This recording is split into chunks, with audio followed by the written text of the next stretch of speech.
Ignition sequence starts. 6, 5, 4, 3, 2, 1, 0. Liftoff. We have a liftoff.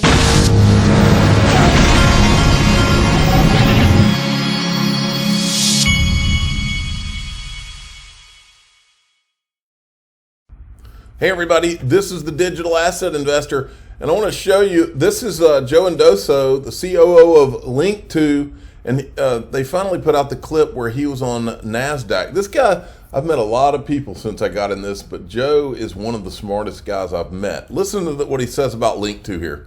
The difference is really simple. If you're an investor in the public markets, you can pull any number of brokerage apps on your phone, or you go to their website and select a stock and invest in it. It's very, very simple, very easy, yep. Right? That's not the case with private markets, at least not until Link2 came about. Okay.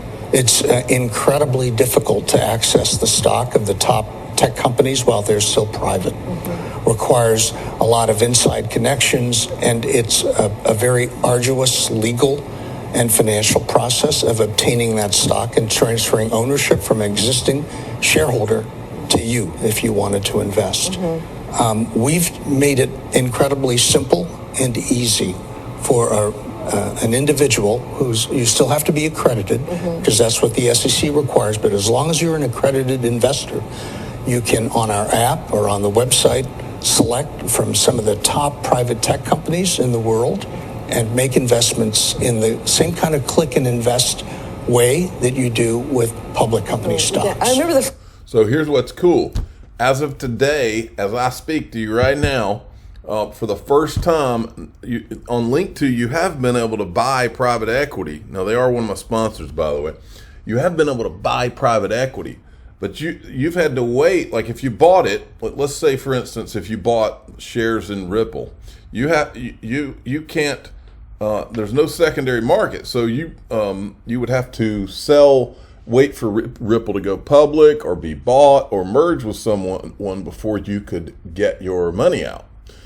But now Link2 is at the very early stages of changing that. They've created what's called an alternative trading system, and today is that they're doing a soft launch of their alternative trading system where you're going to be able to sell on a secondary market on there. And they're starting with Polysign today. My understanding is they're going to add Polysign to the platform, and I believe that's at like 8 o'clock, maybe 11 or 12 Pacific time, I think is the deal. Or maybe that's 8 o'clock a.m. Pacific time. Okay, I think I got that right. Somewhere around there. But today, there's going to be a soft launch where you will be able to buy and sell Polysign in their secondary market for the first time. So look for that. The link is in the very top of the description of this video.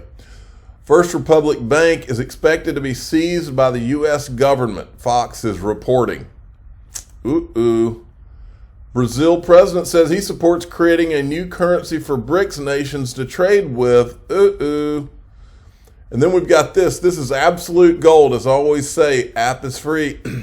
This guy asked, he's talking to David Schwartz on Twitter. He says, what percentage of your XRP are you thinking of using in the alternative, what's it called? It's an AMM. It's called Automated Market Maker.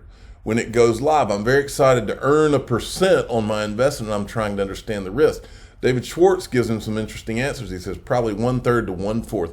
There are really only 3 reasons not to hold your XRP in an AMM. 1, there could be an implementation bug in the AMM code that causes you to lose money, a low risk but non-zero. 2, there has to be some other asset that you are also exposed to. For example, if you pick an XRP USD AMM, you are exposed to the risk that USD issuer you pick may collapse or fail. 3, if XRP increases in price rapidly, you will be selling the whole way up. So you won't gain as much as you would if you just held the XRP.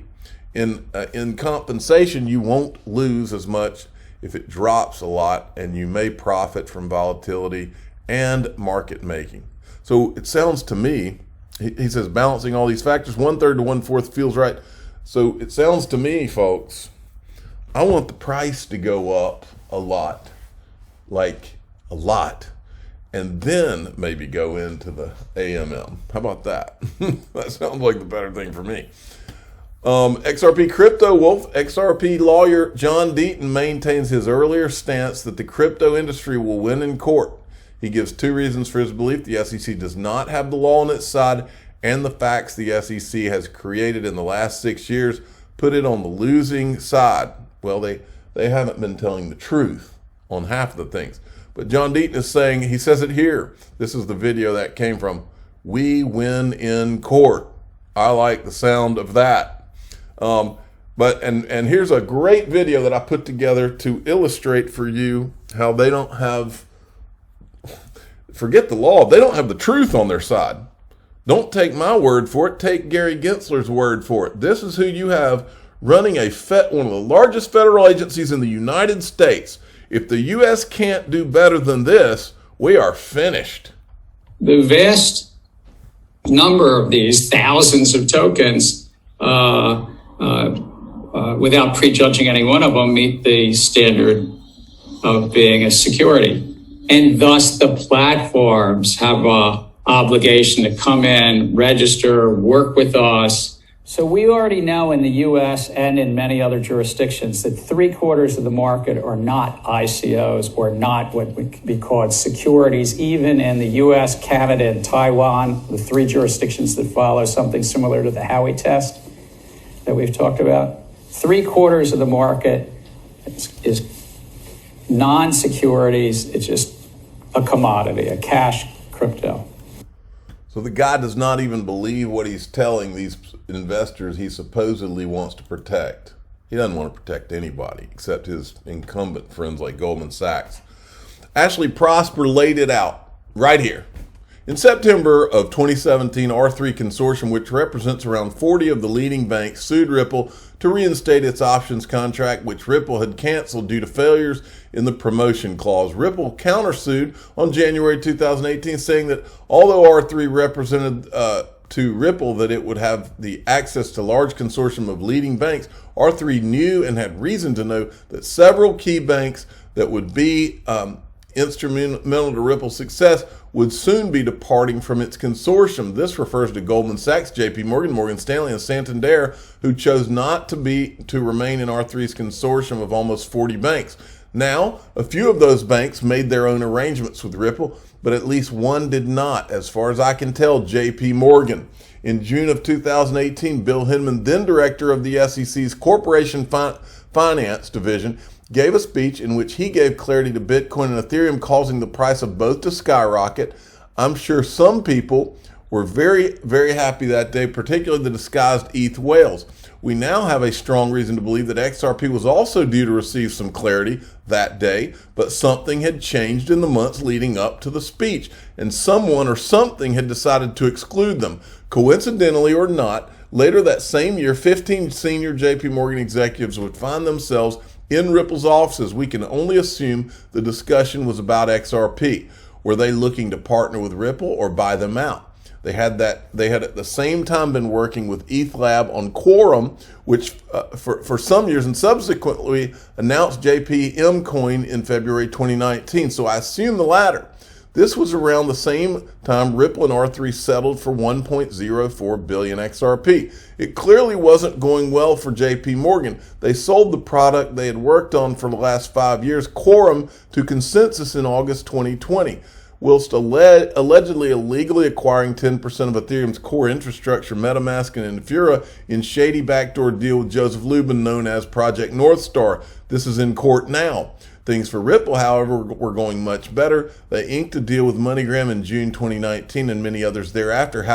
However, it appears that JP Morgan wasn't done with Ripple and had what appears to be a large number of communications with SEC about Ripple and XRP. 4 months after Quorum was sold to Consensus, the lawsuit of the century was dropped on Ripple by the SEC. The search for the truth would continue. Now, Ashley Prosper has done a Freedom of Information Act request with the SEC to find out what the communications were between the SEC and JP Morgan with regard to XRP and or Ripple. this could be even bigger than the Hinman documents. So we are in 1,000% support of Ashley Prosper here. Now, this just infuriated me this morning when I saw this. Brian Armstrong tweeted out this video clip of Gary Gensler. And the reason it offended me so greatly is right here.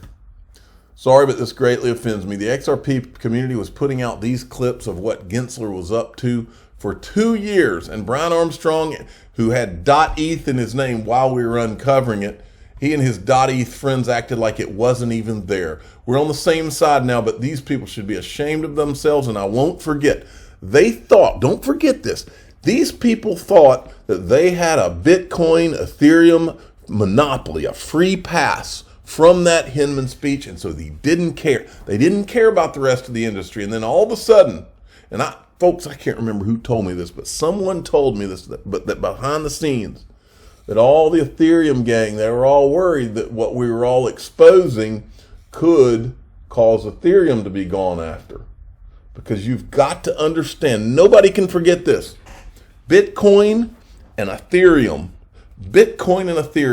the whole point of the Hinman speech, the whole point of what they did was they knew that if they could get Bitcoin and Ethereum out from under securities laws, they would in essence have a monopoly, because everything could be built on Ethereum, and then you would have Bitcoin as this digital gold thing, and all of those investors, including the Ethereum disguised whales, could have a monopoly, and they could do it in disguise. They could shout Ethereum's decentralized. They could shout it from the rooftops, knowing that they were hidden disguised whales that nobody knew who they were. And that's what they tried to do. And if it wasn't for the XRP community, we wouldn't even be dealing with what I can see now. They're all in the fight. The reason they're all in the fight is because now the SEC, we're all kind of on a level playing field, but we're all fighting instead of what they wanted, which was Bitcoin and Ethereum to be all free by themselves. And then let the SEC go after everybody else. That's what they wanted. And that's why this infuriates me to see this guy tweet this out when he didn't lift a finger to help when it was just XRP in the trenches. Didn't lift a finger. Now, folks, this right here, this Windio's got it right here. The SEC thinks it's a good idea to raise the accredited. This is for the intention of, they know what kind of money is going to be made from these digital assets. They know what's going to happen when this is handed off to Wall Street, folks. That's why they want to increase this. C wants to do, it's an overstep of their power. You know, who am I to speak on that? Is Brandon Brooks with no college degree, and I'm not as fancy as everybody else here on this panel, but you know what? I've put in the work, and so I think I have a right to speak on this. What the SEC is doing, and others who want to heighten the accredited investor regulations, it's asinine, it's asinine, it's ass 11. SEC wants to do, it's an overstep. He said that right. Then we got this. John Deaton was making everybody aware that there's a court hearing. Now this is the hearing. This is about the Ripple Labs versus Zakhanov. This is the guy right here. It says the hearings for oral arguments on the question of certifying the class of XRP holders suing Ripple. Plaintiff Bradley Sostak, who owned XRP for 2 weeks, and I think he lost like $200 or $300, is asking to be lead plaintiff in a class and is asking to represent all XRP holders who either owned it and sold it at a loss or own it today. He's arguing in the lawsuit that XRP is a security. Folks, you know what I think about that. Coming to consensus, this is Emi Yoshikawa from Ripple. She's out of Japan. So Ripple is going to be a sponsor at Consensus, which starts today, I believe. Look who else is there. There's the Stellar Networking Lounge. We'll be watching. I'm the digital asset investor. I'm not an investment advisor. This is for entertainment purposes only. Please subscribe, hit the like button, and tell your friends and family that Ripple is at Consensus. Maybe Brad Garlinghouse will pop up there like he did last year and do an interview.